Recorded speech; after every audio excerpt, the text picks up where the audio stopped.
Lebih baik satu hari di pelataran-Mu daripada 1000 hari. Lebih baik satu hari di pelataran-Mu daripada 1000 hari di tempat lain.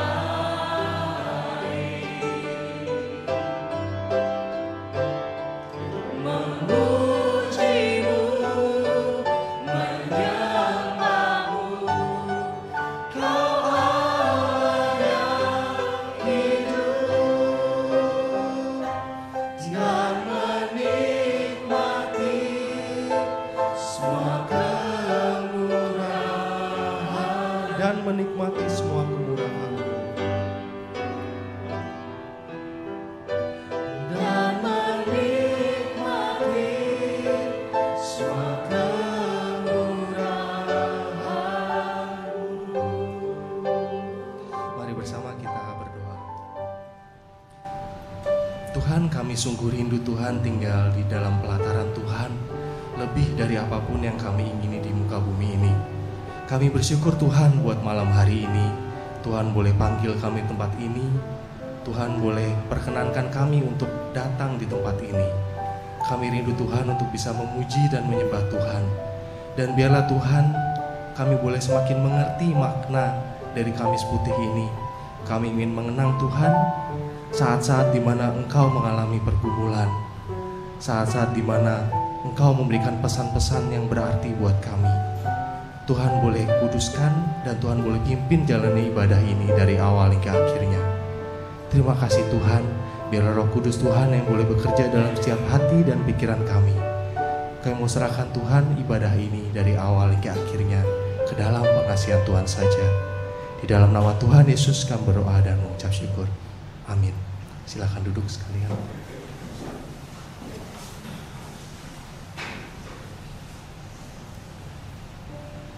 Dalam tradisi Yahudi yang menjadi pemimpin pesta perjamuan Paskah adalah kepala rumah tangga. Dan rasanya sebagai pemimpin pesta, ia juga tidak pernah melakukan tugas pekerjaan yang kotor dan kasar. Tetapi Yesus bersama dengan para murid mengadakan pesta Paskah, dan yang menjadi pemimpin pesta adalah Yesus sendiri. Sangat menarik dan mengesankan bahwa sebagai pemimpin pesta, Tuhan mau melayani dan memberi teladan dengan mencuci kaki para murid.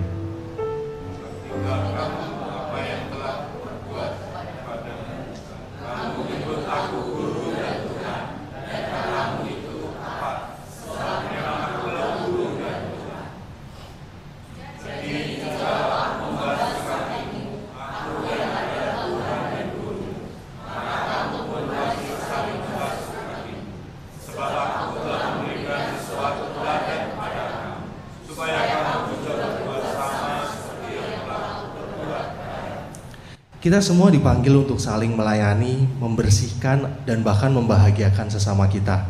Maka marilah dengan kerendahan hati kita juga memperhatikan kekurangan dan kelemahan yang ada.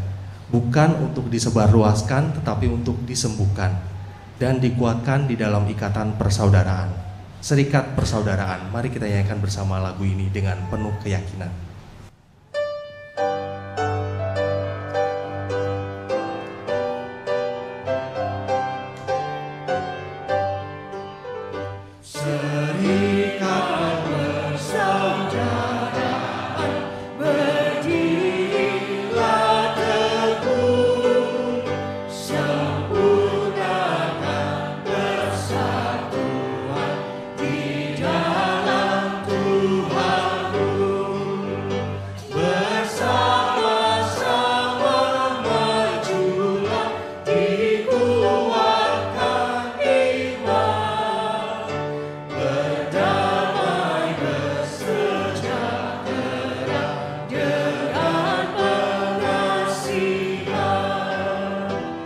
Bait yang kedua, jemaat yang wanita saja.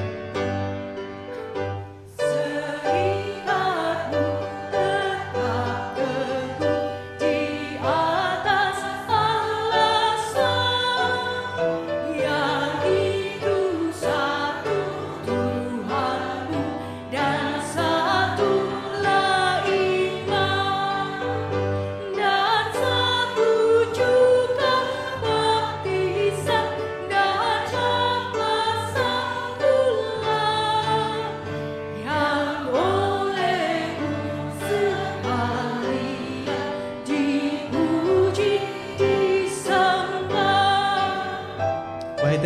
jemaat yang pria, dan masing-masing kamu pun diberi anugerah.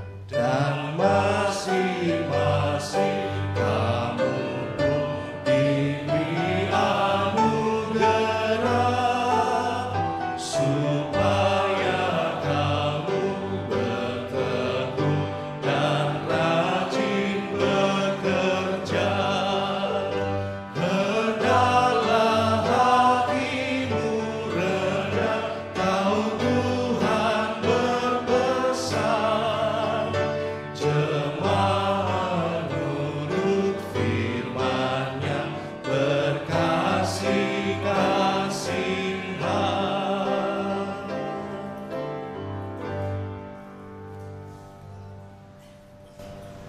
Jemaat yang kasih Tuhan, 1 tahun terakhir ini adalah masa di mana saya retret mundur dari jabatan kepenatuaan.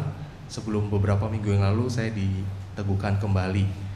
Setelah 6 tahun ada di kemajelisan, saya sempat bilang, wah akhirnya lepas jubahnya gitu ya.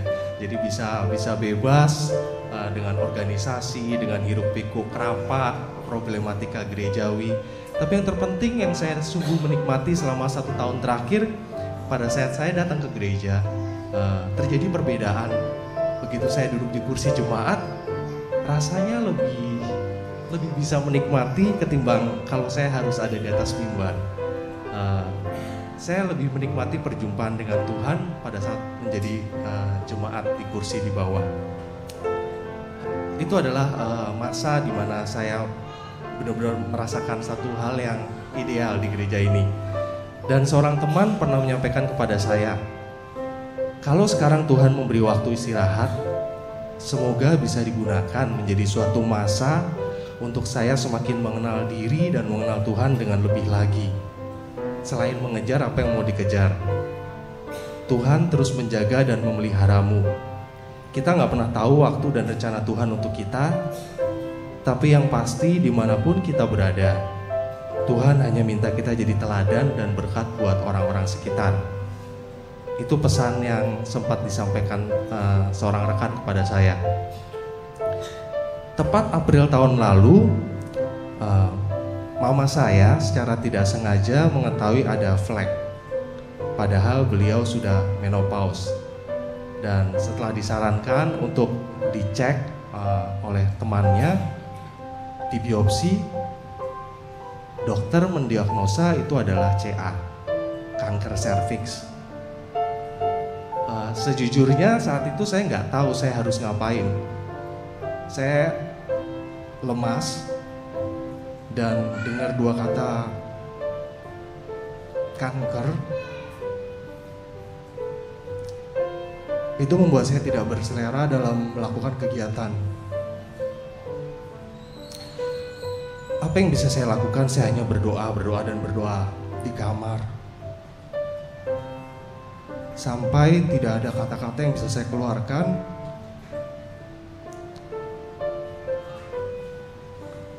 Hanya jeritan di dalam hati saya. Dokter berkata, ini harus segera dioperasi, lebih cepat lebih baik. Dan disarankan untuk diangkat rahimnya. Di tengah itu semua, mama malah berkata, ya udah percaya saja sama Tuhan, gak apa-apa dioperasi. Kalau memang Tuhan kasih sembuh, pasti sembuh. Saya yang harusnya dalam posisi untuk menguatkan, malah kebalikan gitu ya, diberi kekuatan oleh mama sendiri. Dan akhirnya mama dioperasi dan memakan waktu lebih lama karena terjadi pendarahan. Tapi operasi berjalan dengan lancar. Bagian yang tersulit belum berakhir karena proses recovery-nya cukup lama. Harus dikateter, jaga makan. Dan yang paling susah pada saat kita melihat bobotnya turun cukup drastis. Dan mungkin gak sesegar sama sekuat mama yang dulu. Tapi saya lihat satu bagian firman Tuhan mengingatkan saya, cukuplah kasih karuniaku di dalammu bagimu. Sebab justru dalam kelemahanlah kuasaku menjadi sempurna. Di dalam kelemahan kita menemukan kekuatan. Dan saat saya ingat perkataan teman saya, jika sekarang Tuhan memberikan waktu untuk istirahat, semoga dijadikan sebagai satu masa untuk mengenal diri dan mengenal Tuhan. Ada rasa keharuan yang luar biasa betapa saya nggak menyangka Tuhan punya master plan yang begitu besar. 1 tahun saya mundur dari majelis membuat saya dibuat fokus oleh Tuhan untuk fokus pada keluarga. Dengan cara yang tidak bisa saya pahami, tapi saya yakin dan percaya Tuhan punya alasan, cara dan waktu yang tepat. Saya belajar bahwa di dalam kelemahan kita kuasa Tuhan dinyatakan. Apapun masalah yang terjadi dalam kehidupan kita, Tuhan yang akan memberikan kekuatan dan Dia juga akan memberikan penghiburan lewat hal-hal yang tidak pernah terlintas dalam benak manusia. Saya mau mengajak Bapak Ibu Jemaat sekalian untuk kita merenungkan kasih Tuhan sembari kita menyanyikan satu pujian yang begitu indah, kekuatan serta penghiburan.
Raja Maha Kuasa, Bapa yang kekal dan abadi. Yang namanya Raja Maha Kuasa, Bapa yang kekal dan abadi, mengimbangi duka dengan suka dan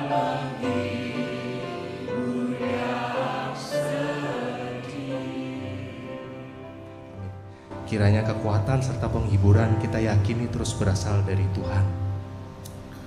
Jemaat, penantian rasanya menjadi hal yang tidak menyenangkan buat sebagian besar kita. Apalagi saat kita ingin mengetahui akhir dari sebuah penantian. Kita berharap kita segera menghadapi hal yang dinantikan. Akan tetapi penantian itu menjadi indah pada saat kita mengalami proses yang ada di dalam penantian tersebut. Waktu yang ada, bagaimana kita menggunakan waktu sebelum penantian berakhir.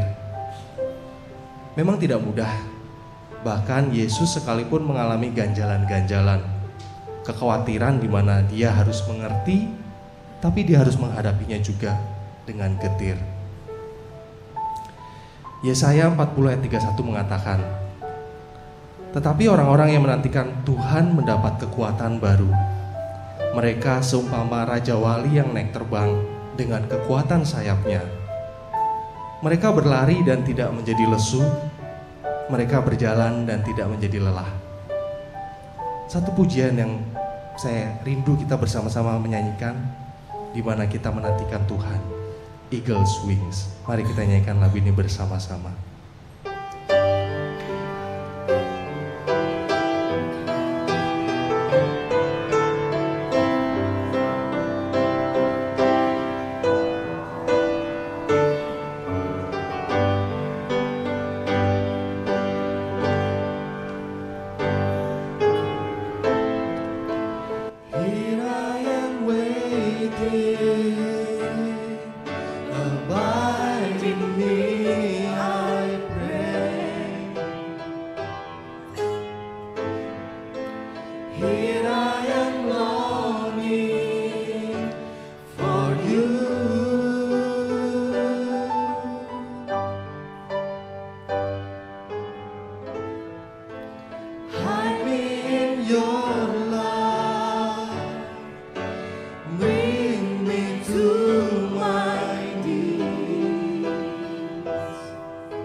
Mari kita ulang lagu ini sekali lagi. Kita nyatakan kita mau menanti Tuhan. Here I am waiting. Di sini ku menanti. Tinggallah di dalamku dan aku berdoa. Here I am longing. Di sini ku merindukanmu.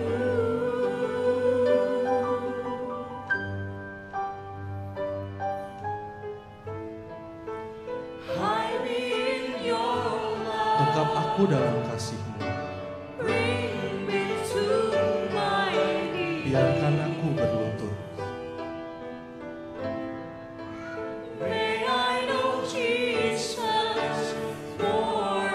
Ku rindu mengenal-Mu lebih dalam lagi. Come live in me, tinggallah di dalamku.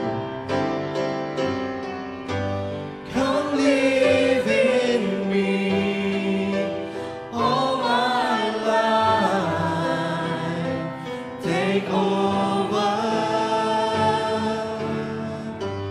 Come breathe in me, and I will rise on eagle's Come live in me. wings.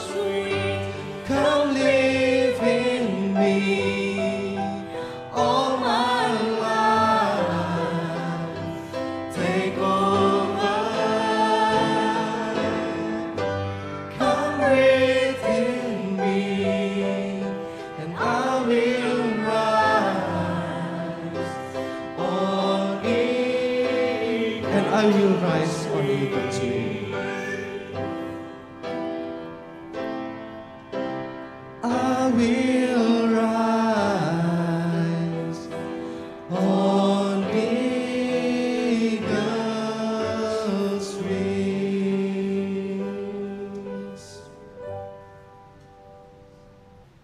Jemaat diundang untuk berdoa. Mari kita mau berdoa buat apa yang sudah Tuhan beri. Kita mau mengucap syukur untuk segala kebaikan Tuhan. Mari kita berdoa. Yesus menegur kita murid-muridnya. Tidakkah engkau sanggup berjaga-jaga 1 jam? Berjaga-jagalah dan berdoalah, supaya kamu jangan jatuh ke dalam pencobaan. Roh memang penurut, tetapi daging lemah. Mari kita kembali berdoa untuk orang-orang yang mungkin pernah menyakiti kita. Kita mau berdoa supaya Tuhan tetap memberkati mereka, dan Tuhan juga menguatkan kita agar kita juga boleh beroleh kedamaian hati. Yesus kembali menegur kita murid-muridnya. Tidakkah engkau sanggup berjaga-jaga 1 jam? Berjaga-jagalah dan berdoalah, supaya kamu jangan jatuh ke dalam pencobaan. Roh memang penurut, tetapi daging lemah. Mari kita kembali berdoa. Kita berdoa untuk orang-orang yang kita sayangi, untuk keluarga, untuk teman, untuk pasangan hidup kita, dan juga untuk bangsa kita tercinta, Indonesia. Yesus berkata kepada kita murid-muridnya, "Cukuplah, saatnya sudah tiba. Lihat, Anak Manusia diserahkan ke tangan orang-orang berdosa." Ibu Bapa dan saudara-saudara yang dikasihi Tuhan, marilah kita berdoa sebelum kita mendengarkan firman. Bapa Surgawi, tolonglah kami anak-anak-Mu yang pada malam hari ini berupaya untuk dapat menghayati pergumulan Tuhan Yesus pada malam ketika Ia ditangkap. Mampukan kami ya Tuhan untuk mengalami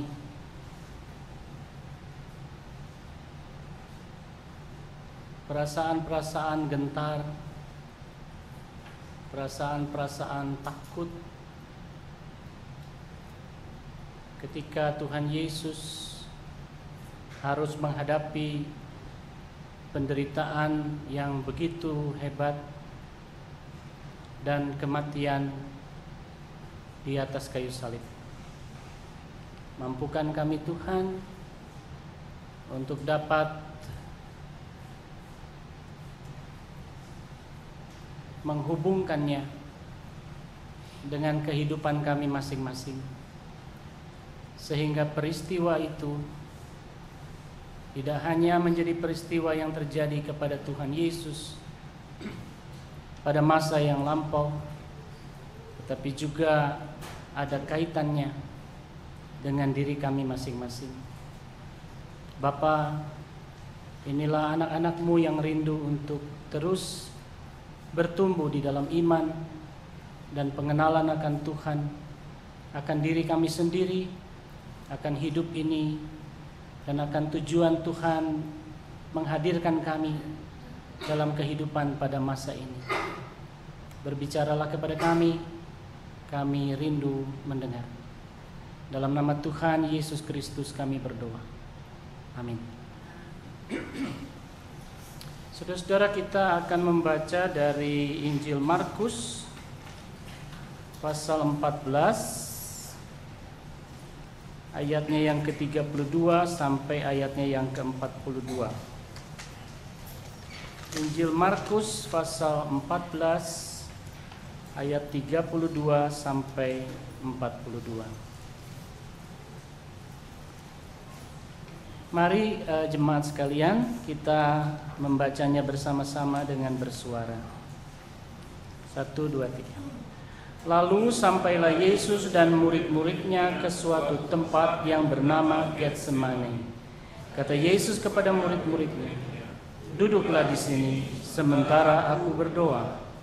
Dan Ia membawa Petrus, Yakobus, dan Yohanes sertanya. Ia sangat takut dan gentar. Lalu katanya kepada mereka, "Hatiku sangat sedih, seperti mau mati rasanya.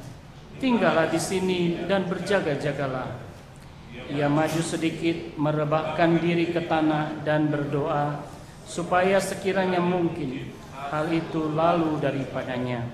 Katanya, "Ya Aba, ya Bapa, tidak ada yang mustahil bagimu. Ambillah cawan ini daripadaku. Tetapi jangan apa yang aku kehendaki, melainkan apa yang Engkau kehendaki." Setelah itu Ia datang kembali dan mendapati ketiganya sedang tidur. Dan Ia berkata kepada Petrus, "Simon, sedang tidurkah engkau? Tidakkah engkau sanggup berjaga-jaga 1 jam? Berjaga-jagalah dan berdoalah, supaya kamu jangan jatuh ke dalam pencobaan. Roh memang penurut, tetapi daging lemah. Lalu ia pergi lagi dan mengucapkan doa yang itu juga. Dan ketika ia kembali pula, ia mendapati mereka sedang tidur, sebab mata mereka sudah berat, dan mereka tidak tahu jawab apa yang harus mereka berikan kepadanya. Kemudian ia kembali untuk ketiga kalinya dan berkata kepada mereka, tidurlah sekarang dan istirahatlah, cukuplah, saatnya sudah tiba. Lihat, Anak Manusia diserahkan ke tangan orang berdosa. Bangunlah, marilah kita pergi. Dia yang menyerahkan aku sudah dekat. Yang berbahagia adalah setiap orang yang mendengar firman Allah dan yang memelihara di dalam hidupnya. Hosiana. Ibu bapak dan saudara-saudara yang dikasihi Tuhan, tema dalam atau pada malam Getsemani ini atau pada Kamis Putih ini adalah para murid berjaga dan berdoa. Saudara-saudara, apa artinya berjaga-jaga? Berjaga-jaga ya dalam bahasa yang lebih kita kenal, lebih sederhana adalah siap untuk beraksi, siap action. Berjaga-jaga artinya siap untuk beraksi. Jadi saudara-saudara, kalau kita mau berjaga-jaga atau siap untuk beraksi, maka kita harus siap secara jasmani, tubuh kita, maupun juga secara jiwa atau rohani. Siap secara tubuh berarti kita harus sehat, ya. Harus kuat, harus segar. Siap secara hati atau rohani atau jiwa, itu berarti kita selalu dalam keadaan tenang. Coba saudara-saudara perhatikan, kalau tubuh kita tidak sehat, bagaimana kita bisa beraksi, ya? Pada satu saat misalnya ada peluang besar, bisnis kita bisa dapat untung yang besar. Waktu kita mau meraih peluang itu, kita sakit. Atau kalau tubuh kita tidak sakit, jiwa kita sedang mengalami gangguan. Kita sedang stres atau sedang ada dalam keadaan depresi, ya, merasa susah dalam hati kita. Peluang itu lewat, kita tidak bisa beraksi, kita tidak siap. Kalau tubuh kita lemah, ya, atau jiwa kita lemah, maka ketika orang lain melakukan sesuatu yang buruk kepada kita, atau bercita-cita atau berkeinginan untuk melakukan yang jahat kepada kita, dengan mudah mereka melakukannya. Pencuri masuk pada waktu kita, umumnya pada waktu kita tidur, ya. Pencopet berhasil mencopet kita kalau kita lengah, kita tidak siap. Tubuh kita kuat, ya, tapi mungkin tidak segar, ya. Kita sedang berdiri di bis atau di mana, hati kita galau, pikiran kita kemana-mana, lalu orang memanfaatkan itu. Jadi tubuh itu harus sehat, kuat, dan segar, sehingga kita siap untuk action, atau dengan kata lain berjaga-jaga. Coba perhatikan malam ini, kalau kita tidak cukup segar, tidak cukup kuat tubuh kita, atau hati kita ada di mana-mana, maka khotbah ini akan berlalu begitu saja dengan sia-sia, dan Tuhan Yesus yang tadi sudah berdiri 3 kali di sini itu akan merasa sangat sedih, lebih sedih lagi karena sudah sedih akan disalibkan, sedih lagi melihat murid-muridnya menyia-nyiakan kesempatan atau waktu yang diberikan. Siap secara jiwa adalah keadaan ketika jiwa kita atau hati kita selalu dalam keadaan tenang. Dalam bahasa Alkitabnya Tuhan Yesus mengatakan ada apa di dalam hati kita? Damai sejahtera, ya. Tuhan Yesus mengatakan damai sejahtera-Ku berikan kepadamu. Artinya apa? Artinya Tuhan Yesus sendiri di dalam hatinya selalu ada damai sejahtera, ya. Dan damai sejahtera yang seperti itulah yang diberikan Tuhan Yesus kepada kita supaya kita siap, supaya kita berjaga-jaga. Mengapa Tuhan minta kita berjaga-jaga? Saudara-saudara, kita mengalami dalam kehidupan kita setiap hari bahwa kita selalu setiap saat diperhadapkan dengan masalah, ya. Mau masuk di gereja, mau ikut ibadah, harus matikan handphone, ya. Itu kan masalah. Kalau kita lupa, kalau kita tidak ingat mematikan handphone, maka pada waktu sedang beribadah, handphone kita berdering atau berbunyi, orang lain merasa terganggu, kita sendiri merasa menyesal. Aduh, kenapa aku nggak matiin? Ada masalah, selalu ada masalah, ya. Mau jalan ke sini, ada hujan atau gerimis, atau tadi waktu saya masuk sini ada mobil terperosok di situ, ya, di jalan yang sebelah sana ada Innova terperosok ke got. Jadi saya harus putar lagi masuk jalan ini. Tadinya saya masuk jalan yang sebelah sana. Jadi selalu akan ada masalah, ya. Baru mau pergi ke sini, sopir gereja bilang, "Waduh Pak, di Dan Mogot macetnya luar biasa Pak." Kenapa?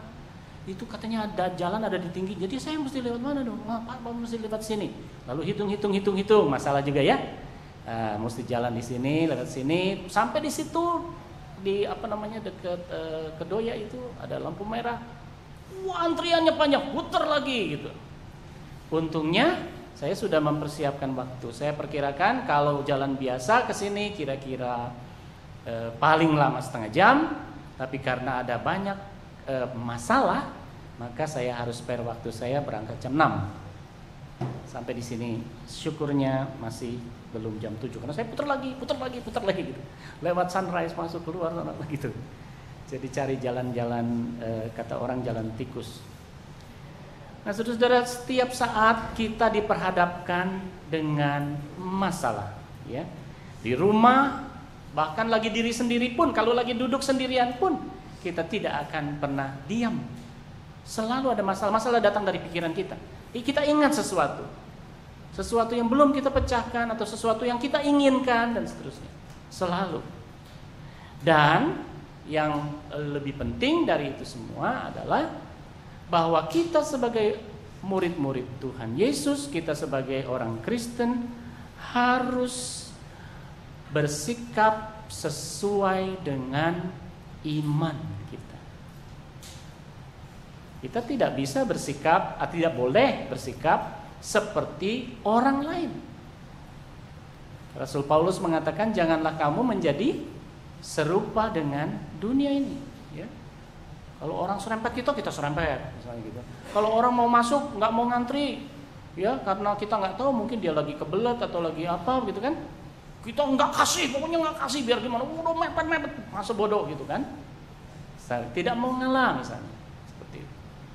Ya supaya belajar Pak, itu kan rasionalisasi kita. Juga supaya belajar, nggak akan belajar dia. Malahan kalau dia orangnya berangasan, dia sengajain, dia serempet kita, lalu kita jadi berkelahi. Apa salahnya ngalah? Biarin masuk, nggak ada, no problem, hebat. Misalnya, ya. Jadi saudara-saudara, kita diminta oleh Tuhan Yesus untuk bersikap sesuai dengan iman kita, sikap yang benar sebagai orang Kristen. Tuhan Yesus mengatakan orang Kristen itu seperti kota di atas gunung, tidak mungkin tidak kelihatan, ya. Begitu misalnya pemilu, lihatin orang Kristen mau ngapain nih, dia golput apa dia ngapain, dia pilih siapa, orang melihat, memperhatikan. Kita mungkin tidak sadar, ya.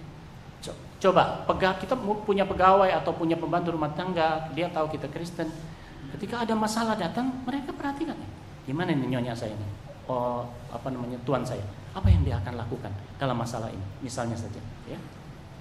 Anaknya mencuri uang sekolahnya misalnya gitu kan, ya.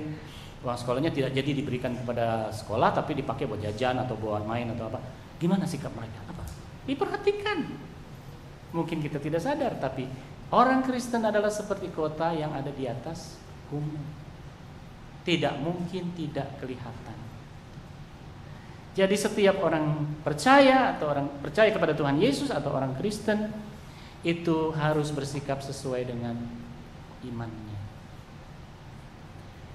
Perumpamaan yang mudah untuk ini adalah kacamata. Tuhan Yesus memberikan kepada kita kacamata. Kacamatanya Tuhan Yesus. Segala sesuatu yang kita pandang dalam hidup kita, maka haruslah kita pandang itu dengan kacamatanya Tuhan Yesus. Ketika ibu sakit kanker, ya, ketika kita tidak jadi penatua lagi, ketika kita berkompetisi dengan rekan di tempat pekerjaan kita, ya, ketika ada saingan di bisnis kita, ketika saham jatuh, ketika ekonomi memburuk, ketika ada gempa bumi, ketika ada musibah, ketika ada teroris, ketika politik sedang menghangat, ketika kita harus mengambil keputusan yang sulit dalam hidup kita, maka pada waktu itu kita harus memandang masalah itu dengan kacamatanya Tuhan Yesus, bukan dengan kacamata kita. Oh, kalau papi saya dulu bilang begini, atau papa saya bilang begini, kalau masalah kayak gini mestinya begini. Oh, enggak. Jangan cepat-cepat mengambil budaya, adat istiadat yang diwariskan kepada kita sebagai kebenaran. Tuhan Yesus banyak kali menunjukkan itu dalam kehidupannya. Dia melanggar adat istiadat Yahudi, tidak cuci tangan dan sebagainya, macam-macam yang dia langgar. Bahkan aturan agama pun dilanggarnya, hari Sabat dan sebagainya, untuk sesuatu yang lebih benar. Kalau omamu kecemplung di sumur, maaf ya, kalau kecemplung di sumur pada hari Sabat nggak ambil, nggak mungkin kan. Kalau dombamu kecemplung di sumur pada hari Sabat, sumur itu harganya luar biasa. Bahkan itu kayak apa ya, kayak identitas dan sebagainya bagi sebuah suku atau klan. Sumur Yakub, ingat wanita Samaria itu kan? Ketika Tuhan Yesus mengatakan, aku bisa memberikan air hidup, air yang kamu minum ini membuat kamu haus lagi, tetapi air hidup yang aku berikan itu. Apakah kamu lebih besar dari bapa kami Yakub yang menggali sumur itu dan yang kami minum air dari dalamnya ribuan tahun? Amin. Itu sesuatu yang luar biasa. Kalau sampai kecemplung ayam atau apa ke dalam tikus, masa sih nggak diangkat hari Sabat, dibiarin busuk sampai besok? Itu ngurasnya gimana gitu? Kalau sumur di sini mungkin agak pendek, sumur sana dalam sekali. Ya, orang menggali sumur di sana bisa mati. Oleh sebab itu satu sumur aja itu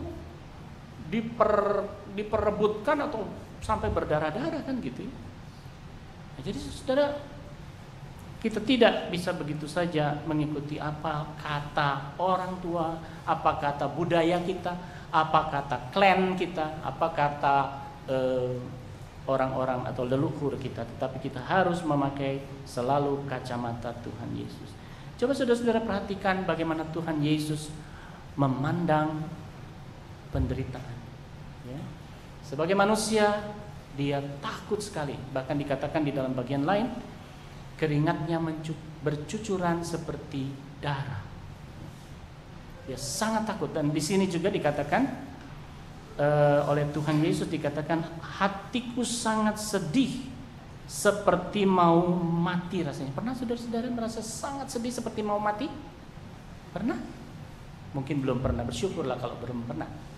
Tapi kalau sudah pernah, saudara bisa menghayati kesedihan Tuhan Yesus, ya. Ditinggalkan oleh murid-muridnya, lari semua ya, nanti disangkal lagi dan seterusnya. Jadi dia juga gentar. Tetapi bagaimana dia memandang rasa takut itu? Ya, bagaimana dia memandang penderitaan dan salib itu? Bagaimana dia memandang rencana Tuhan bagi hidupnya, bagi dirinya? Itu yang kemudian menyebabkan ia mengatakan, janganlah kehendakku yang jadi, tetapi biarlah kehendak Bapa yang jadi. kalau boleh Bapak, ambil cawan ini, jangan kasih saya. Tapi setelah ia bergumul keras dan di dalam imannya dia mengatakan, biarlah kehendakmu yang jadi.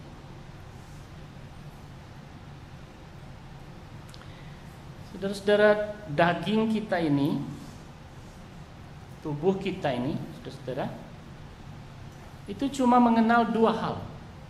Dia tidak mengenal yang lain. Dia cuma mengenal dua hal tubuh ini, daging ini. Yang pertama adalah bertahan hidup, survival, how to survive, bertahan hidup. Yang kedua prokreasi, berkembang biak. Tubuh kita cuma kenal dua itu. Ya, coba saudara perhatikan. Tiba-tiba tubuh kita panas, menggigil, demam. Dia sedang berjuang untuk mengalahkan penyerangnya, ya, intruder masuk. Entah virus, entah vaksin, entah apapun. Dia sedang melawan itu. Kita perintahkan? Tidak, kita tidak perintahkan. Dia dengan sendirinya melakukan itu. Kita lagi jalan, tiba-tiba ada pot bunga di sana jatuh, dengan cepat sekali kita menghindar. Wah, nggak kena gitu kan? Atau tiba-tiba palang pintu kereta, gitu, apa kita mikir dulu? Palang pintu turun nih. Aku lagi naik motor, kecepatannya segini, wah, udah keburu game, udah keburu celaka. Itu ada di dalam tubuh kita, itu insting kita. Orang sebutnya begitu. Itu built-in di dalam diri kita. Kita tidak perlu berpikir, tubuh itu akan melakukan sesuatu. Rasa sakit adalah bagian dari upaya dia mengingatkan kita, kamu lagi tidak beres nih. Hati-hati, kamu harus istirahat. Ya, rasa haus dan seterusnya. Jadi tubuh kita hanya mengenal dua hal, yaitu bertahan hidup dan prokreasi, berkembang biak. Yang sekarang mau ditekankan adalah tentang bertahan hidup. Kalau kita sudah capek sekali, saudara-saudara, kita pasti tidak akan mampu bertahan. Berdoa, berdoa saudara-saudara membutuhkan kesadaran. Ya. Tante saya dulu tuh paling sering kalau berdoa itu bisa sampai dari mulai dia berdoa, entar kira-kira dia udahannya aminnya tuh kira-kira 2 jam 3 jam kemudian. Iya. Jadi dia udah lipat tangan di tempat tidur gitu, terus dia nunduk,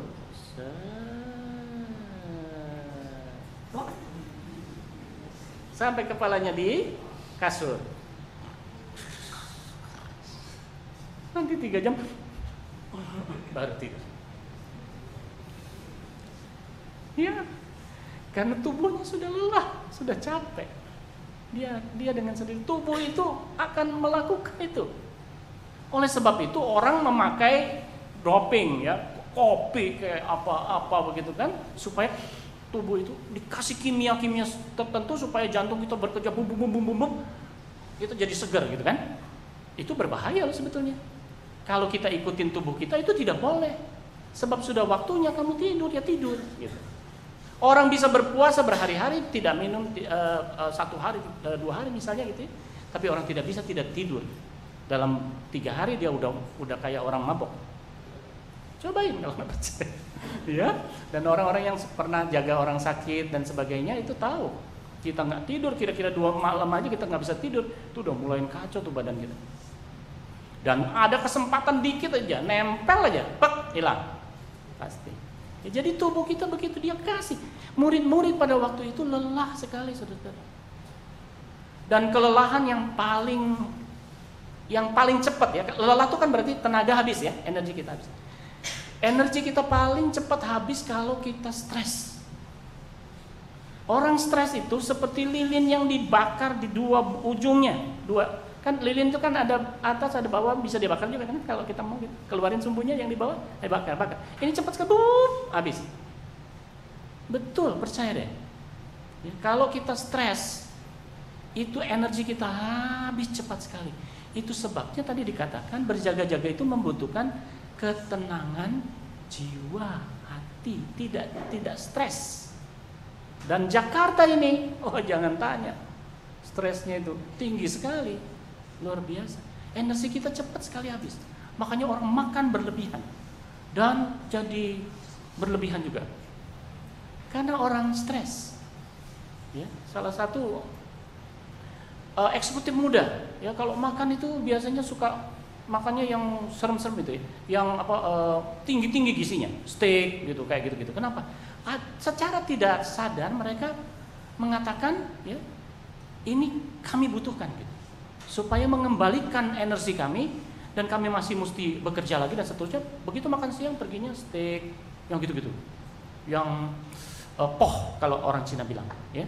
Jadi bikin panas tubuhnya. Nah, jadi saudara-saudara, tubuh kita memang begitu. Oleh sebab itu tidak heran kalau murid-murid tertidur. Ya. Tuhan Yesus mengatakan kepada mereka, ayo dong, berjaga-jagalah. Ini waktunya kritis sekali. Ini waktunya imanmu akan dicobai. Ya. Digoyah seguk keras-kerasnya. Sebab malam ini aku akan ditangkap. Bagaimana dengan kalian? Kalian mau jadi apa? Kalian mau bagaimana? Mau bersikap bagaimana ketika nanti gurumu ini ditangkap? Ya. Pada waktu dia mengatakan begitu kepada Petrus, kan Petrus mengatakan apa? Orang lain boleh pergi, Tuhan, guru, rabi. Orang lain boleh pergi, saya tidak akan. Percaya deh, saya tidak akan. Lalu Tuhan Yesus bilang apa sama dia? Sebelum ayam berkokok 3 kali sebelum ayam berkokok kamu sudah menyangkal aku 3 kali. Kenapa Tuhan Yesus bilang begitu? Karena dia kenal betul siapa Petrus. Dia kenal betul siapa Petrus. Dia tahu bahwa pada waktunya nanti. Oleh sebab itu dia mengatakan, ayo berjaga-jaga, siap action. Sebab ini waktunya sangat berbahaya. Berbahaya bukan pertama-tama untuk Tuhan Yesus, bukan tubuh kita, bukan. Berbahaya untuk jiwa, iman kita. Itu yang paling penting. Nah, jadi saudara-saudara, itu bisa juga terjadi kepada kita. Ada seorang dokter, dia dokter ahli jantung, kerjanya sampai larut malam, kadang-kadang sampai pagi, apalagi kalau ada tiba-tiba pasien yang masuk. Pada waktu itu dia sedang praktek di Harapan Kita. Lalu sudah selesai pagi itu, kira-kira mungkin jam 2 atau jam 3 subuh itu, dia pulang. Itu dia pulang, dia nyetir sendiri, ya, dia nyetir sendiri. Waktu dia pulang, dia ingetnya katanya, dia bayar parkir. Padahal parkir dia nggak usah bayar, karena dia dokter di situ kan, dia tinggal kasih kartu. Tapi dia ingat dia keluarin uang 100.000, dia bayar. Itu yang dia ingat. Sadar-sadar lagi, saudara-saudara, udah di lampu merah deket Petamburan. Pokoknya jalan yang ke arah situ. Rumah dia di sana, di Ciledug. Bayangkan, dia berkendaraan dengan tidur sampai di sana. Untung jam 2 pagi, jam 3 mungkin sepi dan sebagainya, nggak ada orang nyebrang, nggak ada apa. Keluar siang-siang, kacau itu. Tapi kalau siang mungkin begitu keluar Harapan Kita juga udah jeder ya. Itu dia sadarnya itu kan ada mobil ten di belakang dia. Dia sadar loh, saya di mana loh? Kok ini lampu merah gitu kan? Dia lihat loh, ini kok bukan di daerah dia gitu.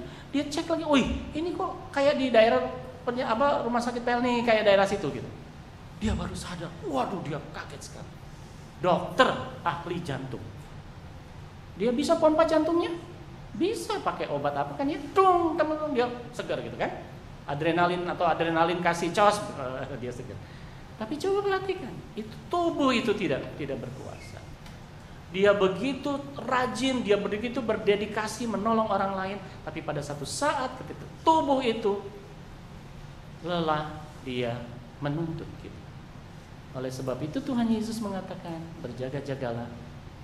Roh memang penurut, hatimu memang, keinginanmu besar, ya, obsesimu bagus, ya.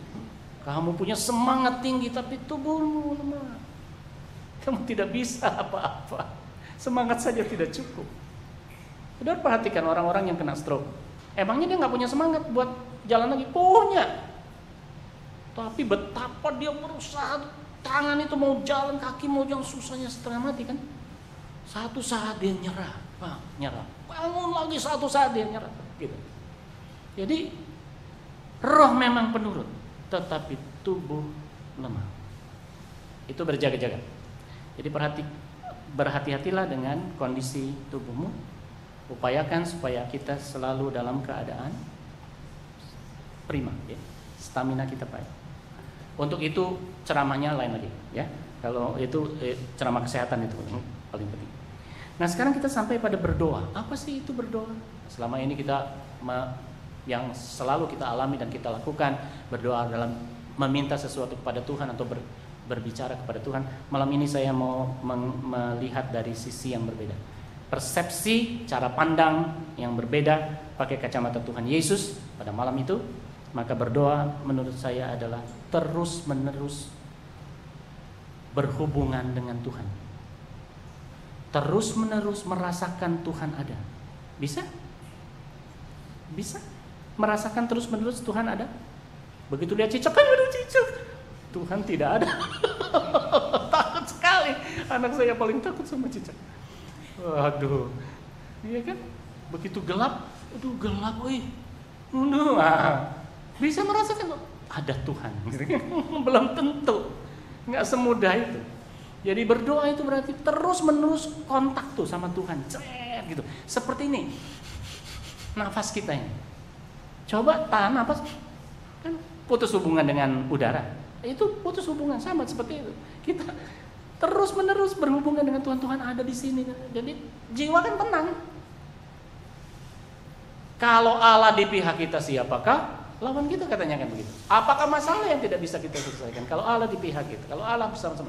Nah, menjaga intensitas hubungan itu, getaran itu, penghayatan itu atau perasaan itu, boleh disebut perasaan lah kan, seperti itu tidak mudah ternyata. Tuhan Yesus saja takutan kan pada satu saat. Jadi berdoa itu jangan cuma dipersepsi sebagai berbicara sama Tuhan, minta, lalu ngadu atau curhat, keluh kesah dan sebagainya. Bukan cuma itu.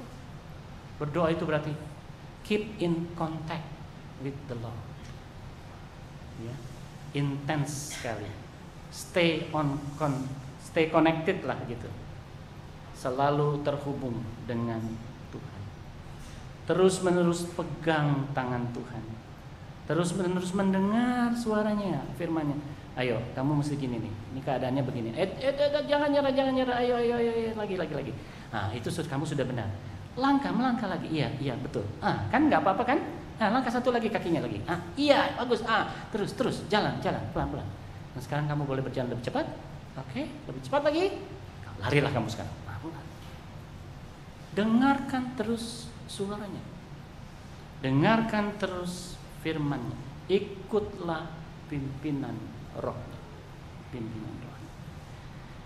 Jadi saudara-saudara, pada waktu itu Tuhan Yesus menasihatkan ketiga muridnya untuk siap action dan terus berpaut pada Tuhan, berjaga dan berdoa.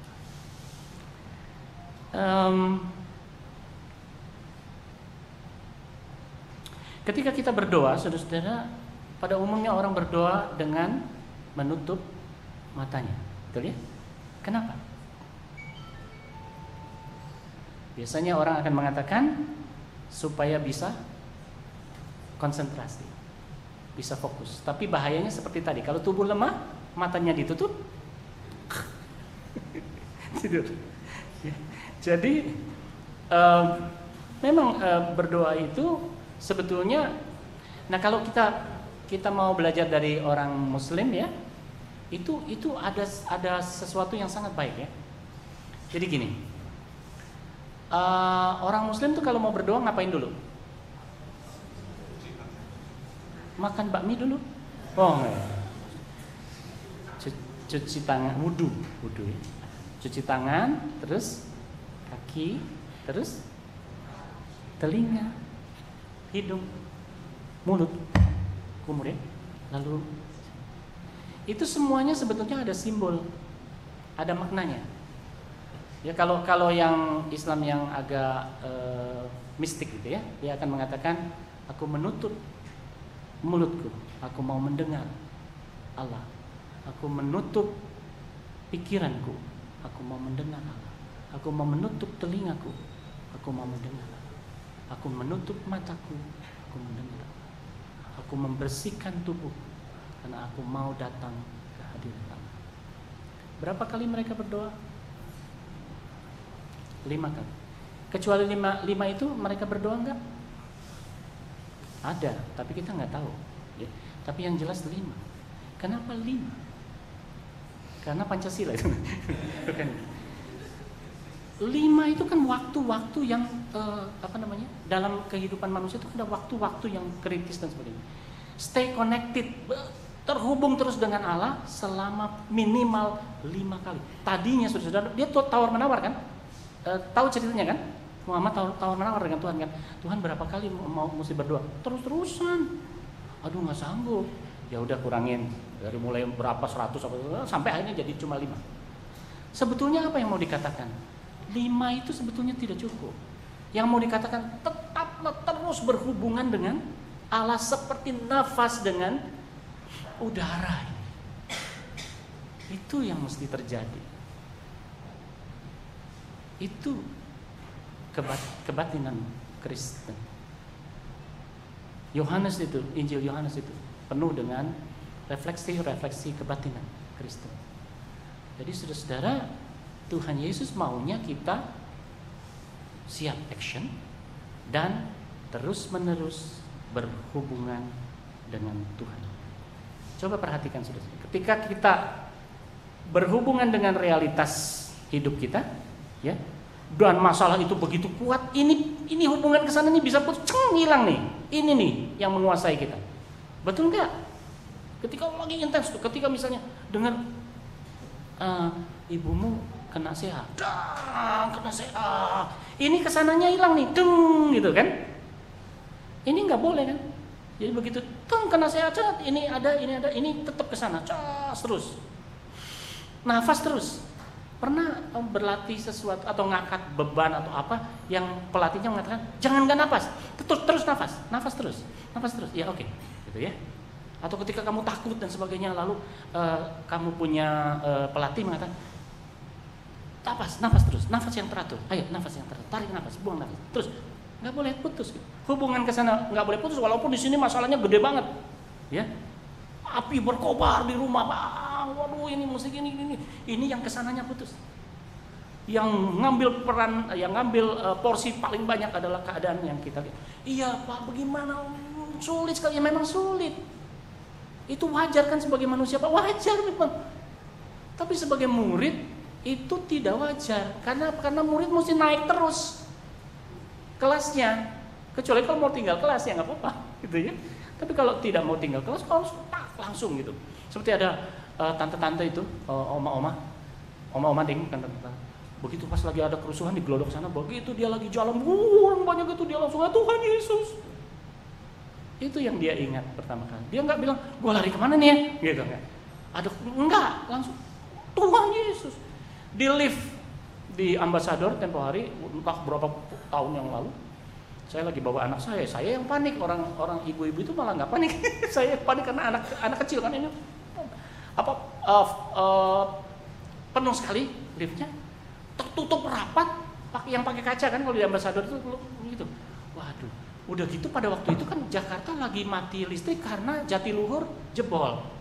Jadi saya panik. Karena apa saya panik? Karena saya pikir ini kalau mati lampu ini kapan nyalanya gitu kan? Itu lift baru naik tuh, jadi baru naik dari basement, di tengah-tengah dia, belum sampai di lantai 1 belum, tengah-tengah, nyot dia berhenti. Walah, gue bilang, anak situ mulai nangis, anak kecil, kan gelap gitu kan, pas seluruh kan, saya nggak pernah berpikir bahwa ada genset, nggak kepikir tuh, yang kepikir Jatiluhur putus, ya kan, nggak ada listrik, berapa lama nih kita di lift, bawa anak kecil aja, anak saya baru 1 tahun lebih. Waduh, kasihan nih anakku, saya udah mulai panik. Ya, saya mulai lihat ini kaca ini bisa dibuka atau enggak gitu kan. Dor gitu. Terus ibu-ibu, ada ibu-ibu di situ, ada ibu-ibu, oma-oma orang Ambon. Ya Tuhan Yesus, tolong Tuhan Yesus. Saya bilang, alamak, aku kena ini, gitu kan? Udah gitu. Waktu aku lagi gedor-gedor gitu, ada orang yang bilang, Pak, jangan ini Pak, jangan panik Pak. Lalu saya malah bikin orang semuanya lebih panik lagi. Saya bilang, ini nggak ada udara loh di sini. Aku bilang, berapa lama kita di sini? Wah, terus langsung mulai ada bapak-bapak ambil korek api, cak gitu kan. Lalu orang ambil ada pisau lipat atau apa, mulai kek gitu. Baru dia begini ceng, nyala. Ya ampun, saya masih panik. Begitu keluar, ada ibu-ibu mau masuk, saya cegah, bu jangan masuk. Tadi kita baru kejebak di lift, padahal udah pakai genset. Nah, itu dia. Jadi kalau jiwa tidak tenang, pada waktu ada masalah, ininya hilang. Koneksi kepada Tuhan hilang. Betul. Mau pendeta kayak mau pendeti, nggak peduli. Kalau lagi panik, mah panik aja gitu. Jadi mesti naik kelas gitu. Susah sekali, saudara-saudara, susah sekali gitu ya. Oleh sebab itulah peristiwa Getsemani itu sangat penting untuk kita berjagalah dan berdoa, siap action dan stay connected to the Lord. Kiranya Tuhan menolong. Amin. Jemaat yang dikasih Tuhan, hari ini saya belajar hal yang penting tentang doa, yaitu pertama, doa mengalahkan rasa sedih dan gentar. Sebelum berdoa, kondisi Yesus sedih dan gentar. Matius mencatat, dan ia membawa Petrus dan kedua anak Zebedeus sertanya, maka mulailah ia merasa sedih dan gentar. Kesedihannya merupakan kesedihan yang amat mendalam, seperti orang yang jiwanya akan terpisah dari tubuhnya. Yesus sendiri berkata, hatiku sangat sedih, seperti mau mati rasanya. Yesus merasakan kegentaran. Gentar bukan karena dia harus mati, tapi yang suci menjadi berdosa. Seorang yang begitu kudus harus menanggung dosa seluruh umat manusia yang tercela dan kotor. Dan Injil Lukas mencatat kegentaran Yesus ini luar biasa, sehingga peluhnya menjadi seperti titik-titik darah. Hal ini membuktikan bahwa Tuhan juga adalah manusia sejati. Dan sebagai manusia sejati, dia membutuhkan keberanian juga dari Allah Bapa. Oleh sebab itu ia berdoa bahkan hingga 3 kali. Inilah bukti bahwa kekuatan doa begitu luar biasa. Dan Yesus memperoleh keberanian untuk menghadapi takdirnya sebagai putra Allah. Dia berkata, lihat, saatnya sudah tiba, bahwa anak manusia diserahkan ke tangan orang-orang berdosa. Bangunlah, mari kita pergi, dia yang menyerahkan aku sudah dekat. Doa mengalahkan rasa takut dan gentar. Jangan khawatir, jangan takut, karena di tangan Tuhan tiada yang kurang. Dan jangan khawatir dan juga jangan takut, Tuhan jaminan hidup kita. Kita naikkan pujian ini sebagai doa kita. Jangan khawatir, jangan takut. Jangan khawatir, janganlah takut, di tangan Tuhan tiada yang kurang. Jangan khawatir, janganlah takut, Tuhan jaminan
Yang kedua, doa mengalahkan pencobaan. 3 kali Tuhan menyampaikan keinginannya dengan sungguh-sungguh. Dia berkata, "Ya Bapa, jikalau mungkin biarlah cawan ini lalu daripadaku. Tetapi bukanlah kehendakku yang jadi, melainkan kehendak-Mu yang jadi." Dia bergumul dan bergumul, dan dia mengulangi doa ini kedua kalinya. "Jikalau mungkin biarlah cawan lalu daripadaku, tapi bukan kehendakku yang jadi, melainkan kehendak-Mu. Bukan kehendakku yang jadi, melainkan kehendak-Mu." Meskipun dia bergumul dengan sungguh-sungguh dan dia sangat gentar, tapi dia berhasil melalui pencobaan itu dan tetap menuruti kehendak Bapanya di sorga untuk terus setia memikul salibnya hingga pada akhirnya dia harus disalibkan di Golgota. Saat ini saya mengajak Bapak Ibu sekalian untuk kita berdoa. Kita mau bersyukur untuk kasih dan pengorbanan Tuhan buat kita, buat setiap kita. Karena keselamatan itu bukanlah milik satu keluarga, tapi keselamatan adalah pribadi. Dan mari kita berdoa untuk pengorbanan Tuhan buat kita secara pribadi. Sementara pemandu pujian akan memandu kita dalam doa dengan menyanyikan Yesus Terang-Mu, mari kita berdoa. Kita mau bersyukur buat kasih dan pengorbanan Tuhan bagi kita secara pribadi. Kita berdoa. Yesus Terang-Mu melita hatiku, jangan kegelapan menguasaiku. Yesus Terang-Mu melita hatiku, biar selalu ku sambut cinta-Mu. Yesus Terang-Mu Getsemani, tempat Yesus berdoa, tubuhnya dibasahi peluh. Tidak seorang murid bersamanya saat ia berdoa. Ia tunduk bergumul berat. Dia berkata kepada Bapa, "Ambillah cawan pahit ini daripadaku, namun jangan kehendakku yang jadi, tapi kehendak-Mu Tuhan yang jadi." Sungguh mulia kasih Tuhan buat kita secara pribadi. Yang kedua, saya mengajak Bapak Ibu sekalian untuk kita berdoa untuk pergumulan pribadi kita. Setiap kita memiliki masalah yang mungkin tidak bisa kita bagikan dengan pasangan kita, keluarga kita, atau bahkan teman kita. Mari kita berdoa supaya kehendak Tuhan yang tetap berbicara dalam masalah-masalah kita. Bukan keakuan kita, bukan pikiran kita, tapi tetap kehendak Tuhan yang terjadi. Kita berdoa untuk pergumulan pribadi kita. biar selalu ku sambut cinta-Mu. Yesus Terang-Mu melita hatiku, jangan kegelapan menguasaiku. Yesus Terang-Mu melita hatiku, biar selalu ku sambut cinta-Mu. Yesus Terang-Mu melita hatiku, jangan kegelapan menguasaiku. Yesus Terang-Mu pelita hatiku, biar selalu Saya mengajak kita menyanyikan pujian ini sebagai doa kita. Yesus terangmu. Yesus terangmu, pelita hatiku, jangan kegelapan menguasaiku. Yesus terangmu, pelita hatiku, biar selalu ku sambut cinta. Yesus terangmu.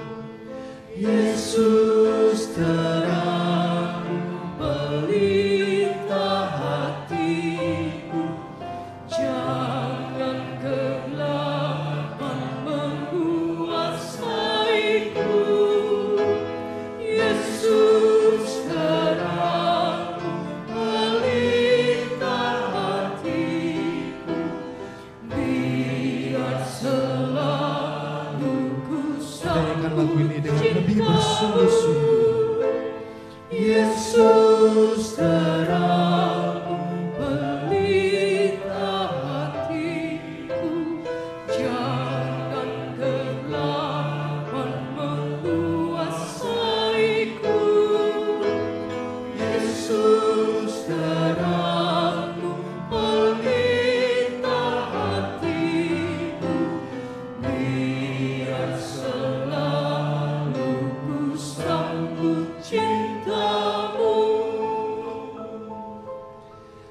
Biarlah terang Tuhan yang selalu ada dalam hati kita, dan biarlah kehendak Tuhan selalu yang terjadi dalam setiap pergumulan hidup kita. Bapak Ibu jemaat sekalian terkasih, dalam satu bagian film Son of God, ketika Yesus pertama kali bertemu dengan Petrus yang profesinya adalah nelayan, dia berkata, saya sangat mengingat bagian dia berkata, berikan aku 1 jam dari waktumu dan aku akan memberikan kehidupan baru bagimu. Para murid berjaga dan berdoa. Menurut saya adalah bentuk lain dari masa penantian. Kalau Petrus saja sudah memberi waktunya buat Tuhan, begitu singkat, kita melihat apa yang terjadi dalam kehidupannya. Ada begitu banyak hal yang terjadi besar dan berpengaruh, bahkan berpengaruh bagi jemaat Tuhan hingga saat ini. Penantian di dalam Tuhan tidak akan sia-sia. Berjaga dan berdoa adalah bentuk lain dari masa penantian. Dan itu tidak menjadi sia-sia saat kita tahu apa yang kita nantikan. Malam saat Tuhan berkata kepada Bapa untuk melalukan cawan itu, namun ia menerima jawaban tidak dari Bapa. Tuhan tetap mantap menerima dan mengambil keputusan tersebut. Dia harus menjalaninya demi kita. Kasih yang sudah besar mengharuskannya menjalankan penderitaan, siksaan, bahkan kematian demi kita. Dia mengajarkan bahwa apa yang dia lakukan karena dia begitu peduli dan mengasihi kita. Dia lebih baik menanggung hukuman dosa, asalkan kita suatu hari kelak bisa ke sorga bersama dengan Tuhan. Kita dan kita, semuanya demi kita. Saat saya merenungkan hal-hal ini, saya ingin terus berkata, Tuhan, selidiki aku, lihat hatiku. Karena saya sudah melihat apa yang terjadi dalam kehidupan saya. Dan saya juga ingin supaya jemaat Tuhan tempat ini juga merasakan hal yang sama, untuk terus berjuang tetap setia di dalam Tuhan. Berjaga dan berdoa tidak mudah, tapi kalau kita sadar bahwa Tuhan kita senantiasa hadir buat kita, dan di atas segalanya Dia yang berkuasa, maka kita akan diberikan kekuatan dan penghiburan. Mari kita bertekad untuk kita mau tetap setia di dalam Tuhan, berjaga dan berdoa sebagai murid-murid Tuhan. Saya mengundang jemaat untuk berdiri. Kita menyanyikan lagu tekad kita tetap setia. Berjuang sampai akhirnya Tuhan mendapati kita tetap setia.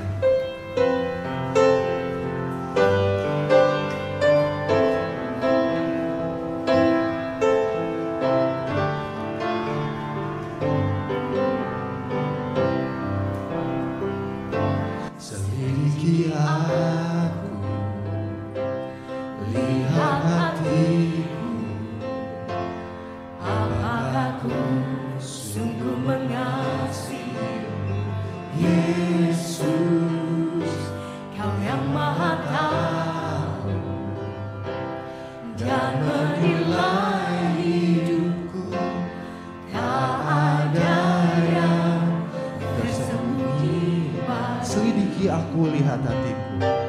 Selidiki aku, lihat hatiku, apakah ku sungguh mengasihimu.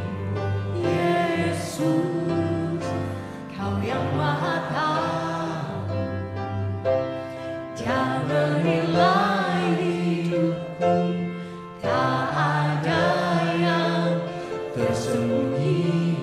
Mari katakan dengan sungguh-sungguh, kita lihat kebaikan Tuhan. Laku lihat kebaikan-Mu yang tak pernah habis di hidupku. Ku berjuang sampai akhirnya, Kau dapati aku tetap setia. Kita ulang lagu ini, kita katakan dengan sungguh-sungguh, Tuhan selidiki hatiku, lihat hatiku. Selidiki aku, Lihat hatiku, apakah ku sungguh mengasihimu. Yesus, Kau yang Maha Tahu dan menilai hidupku, tak ada yang tersembunyi bagi. Telah kulihat kebaikan-Mu, telah kulihat kebaikan-Mu yang tak pernah habis di hidupku. Ku berjuang sampai akhirnya, Kau dapati aku telah kulihat kebaikan-Mu dengan bersungguh-sungguh. Telah kulihat kebaikan-Mu yang tak pernah habis di hidupku. Ku berjuang sampai akhirnya, Kau dapati aku Kau dapati aku tetap setia. Kau dapati aku tetap setia. setia. Kau dapati aku tetap setia. Biarlah lagu ini boleh menjadi kerinduan tekad kita. Untuk doa tutup, saya persilakan kepada Bapak Pendeta.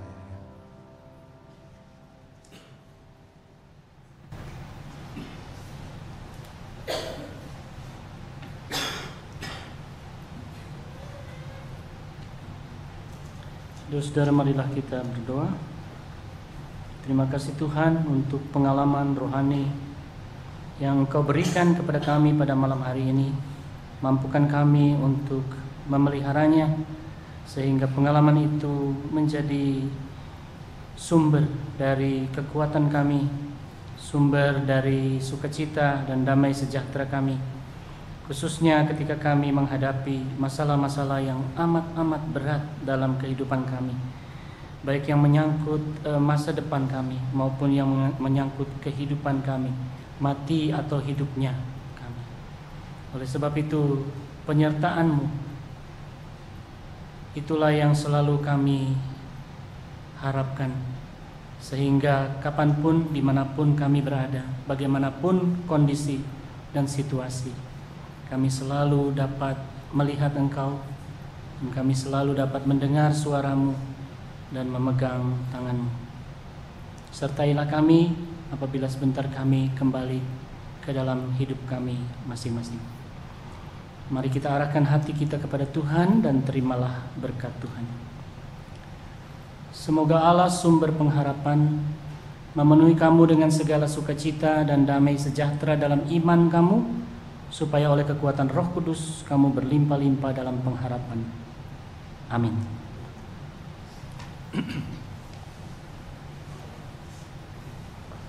Jemaat dipersilakan duduk kembali, kita bersaat teduh.